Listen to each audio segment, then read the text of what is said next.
ওয়ালাইকুম আসসালাম। আপনার নাম কি? আমার নাম সুরাত। আপনার পরিবারের কয়জন সদস্য? আল্লাহর মাল 4 জন বাচ্চা, আমরা স্বামী স্ত্রী 2 জন 6 জন। আপনারা এই ঘরে কিভাবে একসাথে বসবাস করেন? কি করবো, ছোট ঘরের মধ্যে আল্লাহই রাখা, ছোট ঘর, কষ্ট করে অনেক কষ্ট করে যাবজ্জীবন করি। এই যে গ্রাম আলাদাই পুকুলি কত সময় কিছু আগে তো অনেক ভালোই রুজি হয়েছে, এখন তো আগের মতন ব্যবসা বাণিজ্য নাই, বাচ্চাদের পড়ালেখা করারও কষ্ট হয়, বাচ্চাদের পড়ালেখারও বেতন দিতে কষ্ট হয়, আগের মতন রুজি নাই, ব্যবসা বাণিজ্য নেই, অনেক কষ্ট করে যোগাযোগ চলতে হয়। আপনি কি কাজ করেন? শিঙা লাগাই পুকুলি।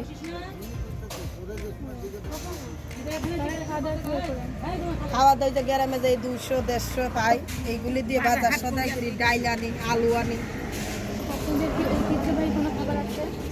সরকার থেকে তো কোনো খাবার টাবার দেয় না, আমাদের নিজের জায়গা জমিনও নাই, ঘর দুয়ারও নাই, বুঝছেন? আমাদের নিজের জায়গা জমিন ঘর দুয়ার কোনো কিছু নেই, যেমন যা যাবরের মতন বসবাস করতে।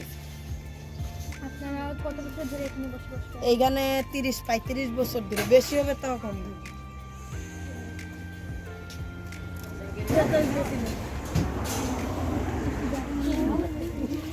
সম্মানিত ভিউয়ার্স, আসসালামু আলাইকুম রহমতুল্লাহি বারাকাতু। আজকে সানশাইন মডেল হাই স্কুলের 7ম শ্রেণীর ক শাখার ছাত্রীরা আসছে বেদে সম্প্রদায়ের জীবনযাত্রার মান নিয়ে। তারা এখানে এসেছে, তাদেরকে জিজ্ঞাসা করতেছে এবং তারা কিভাবে জীবনযাপন করে এত ছোট্ট একটি গড়ে, এবং ছেলেমেয়েরাও রয়েছে তাদের অনেক, তারা কীভাবে সংসার চালায় এই জীবনযাত্রার মান নিয়ে তাদের একটা প্রতিবেদন রেডি করবে সানশাইন মডেল হাই স্কুলের 7ম শ্রেণীর ছাত্রীরা। তো ইতিমধ্যে আপনারা লক্ষ্য করছেন তারা সাক্ষাৎকার নিচ্ছে কয়েকজন ভদ্র মহিলার, যারা ছোট্ট গড়ে বসবাস করে, তাদের সংসার চালায় খুব কষ্ট করে।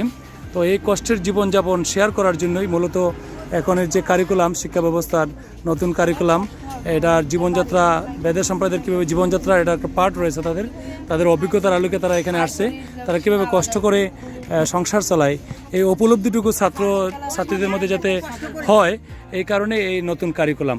প্র্যাকটিক্যালি তারা আজকে মিরপুর, বাহুবল উপজেলার মিরপুরে বেদের সম্প্রদায়ের এখানে এসেছে। তো আপনারা একটু লক্ষ্য করছেন, তারা সাক্ষাৎকার নিচ্ছেন বেদের সম্প্রদায়ের কীভাবে জীবনযাত্রার মান পরিলক্ষিত হয়, তারা কীভাবে জীবনযাপন কাটায়। তাদের ছেলেমেয়েরা অনেক সমস্যা, তারা বলছেন যে তারা স্কুল কলেজে পাঠানোর জন্য অর্থনৈতিক অবস্থা তাদের দুর্বল, ছেলেমেয়েদেরকে পড়ানোর খুব কষ্ট হয়। তো সরকার যদি তাদেরকে একটু সহায়তার দিক হাত প্রসারিত করে, তাহলে নিঃসন্দেহে তারা স্কুল কলেজে যেতে পারবে। মামনি, তুমি কি স্কুলে যাও? কোন ক্লাসে পড়ো? কোন ক্লাসে পড়ো? ক্লাস 1। তোমার নাম কি? সিদ্ধাতুল মুনতাহা। তোমার আব্বু কি করেন? সোনার উপা আনেন না? তোমার স্কুলে যেতে ভালো লাগে? তুমি বড় হয়ে কি হবা? বড় হয়ে কি তুমি সোনার উপায় তুলবা না চাকরি করবা? কোনটা? বড় হয়ে চাকরি করবা। তো বড় হয়ে চাকরি করলে তো পড়ালেখা করতে হবে, তাই না? প্রতিদিন স্কুল কলেজে যেতে হবে, তাই তো? তোমার কি বই খাতা কি সরকার থেকে কিছু পাও? তুমি বই খাতা দেওয়া হয়? আচ্ছা, ঠিক আছে। তো আমরা ছোট্ট সোনামণি, আপনারা লক্ষ্য করছেন, তার খুব আগ্রহ যে বড় এসে চাকরি করবে। যদিও তার বাবা স্বর্ণরূপা তুলের কাজ করে, কিন্তু তার আগ্রহ সে বড় হয়ে চাকরি করবে। ঠিক আছে, তোমার নাম কি বাবা? ঠিক আছে, স্কুলে যাও। ঠিক আছে।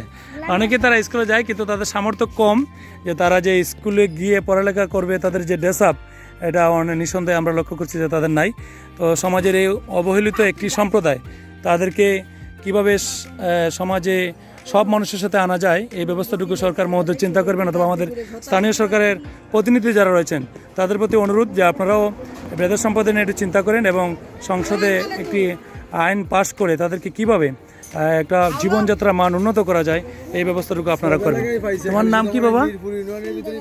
সুন্দর আলী। স্কুলে যাও? কোন স্কুলে যাও? কোন স্কুলে যাও? নাম কি? স্কুলের নাম কি? দাখিল মাদ্রাসা পড়ো। মাদ্রাসা পড়ো। বড় কি হবা? চাকরি? কি চাকরি করবা? কি চাকরি? পুলিশ। গুড। বড় এসে তার স্বপ্ন পুলিশের চাকরি করা। পুলিশের চাকরি কেন করবা বলতে পারবা? কেন করবা পুলিশের চাকরি? ঘুষ খাবে বড় ইয়া? না, ঘুষ খেলে তো হবে না। পুলিশের চাকরি করলে ঘুষ খেলে হবে না, বুঝছো? ঠিক আছে, যে আমি সেবা করব, গরিবদেরকে সহায়তা করব, এটা বলো। আমি গরিবদের সহায়তা করবো, এই জন্য পুলিশ হবো আমি, ঠিক আছে? ওকে। তারা সবাই স্কুল মাদ্রাসায় যায়, তাদের লক্ষ্য হলো যে তারার বাপ দাদার যে ব্যবসা এটা হয়তো তারা করবে না, ভবিষ্যতে তারা চাকরি করবে, তাদের এই স্বপ্ন। আপনারা লক্ষ্য করছেন যে বেদ সম্প্রদায়ের মানুষরা এখানে দাঁড়িয়ে রয়েছে, তাদের ছোট্ট ঘর, এই ছোট্ট ঘরে কীভাবে যারা বসবাস করে এটা আসলে সবারই কষ্ট, নিঃসন্দেহে আমরা বুঝতে দেখেন মাথা ঢুকাবার স্থানটুকু নেই, একটু লক্ষ্য করেন আপনারা, একবারে ছোট্ট ঘর তাদের, একবারে ছোট্ট। তো সবাই এভাবেই বসবাস করে, তো তাদের যাতে জীবনযাত্রা মানটা একটু পরিবর্তন হয়, আমি সরকার মহোদয়কে অনুরোধ জানাবো তাদের জন্য একটু চিন্তা করার জন্য।